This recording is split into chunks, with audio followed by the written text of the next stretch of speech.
అక్కడ చుట్టుపక్కల పోలీసు గాని ఎవ్వరు లేరా? అందులో అది న్యూ ఇయర్స్ టైమ్ ఎవరు కదా! రెస్పాండ్ అవ్వలేదంట మేడం. ఒక పోలీస్ స్టేషన్ నుంచి కూడా ఎటువంటి రెస్పాన్స్ లేదు. అంబులెన్స్ కాల్ చేస్తే అంబులెన్స్ కూడా ఎటువంటి రెస్పాన్స్ లేదు. వాడిని అదే దెబ్బలతో ఫ్రెండ్సే హ్మ్. దెబ్బలతోనే ఇంకా బ్లీడ్ అవుతా ఉంది. ఇంక వాడికి ఓపిక లేదు. అండ్ వాడిని పట్టుకొని ఇటు అటు పట్టుకొని నార్మల్‌గా బీచ్‌లోంచి రోడ్ మీదకెళ్ళడానికి మనకు 5 మినిట్స్ టైం పడతది. అవును. వీళ్ళకేంటంటే వాడిని బీచ్‌లోంచి ఆ షాక్ దగ్గర నుంచి రోడ్డు మీదకి తీసుకెళ్ళడానికి వీళ్ళకి హాఫ్ అన్ అవర్ టైం పట్టిందంట.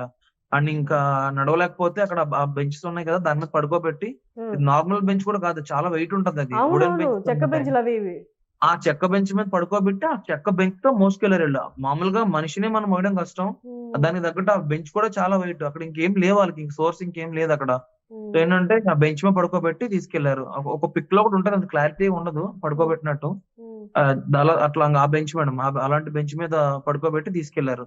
హ్మ్. తీసుకెళ్ళి అక్కడ రోడ్ మీద క్యాబ్ తీసుకొని, హ్మ్. క్యాబ్ నుండి ఆ దగ్గరలో ఉన్న హాస్పిటల్ తీసుకెళ్ళేసరికి హ్మ్. ఒక హాఫ్ అన్ అవర్ ముందు తీసుకొచ్చున్నా మేము ఏదైనా చేద్దాం.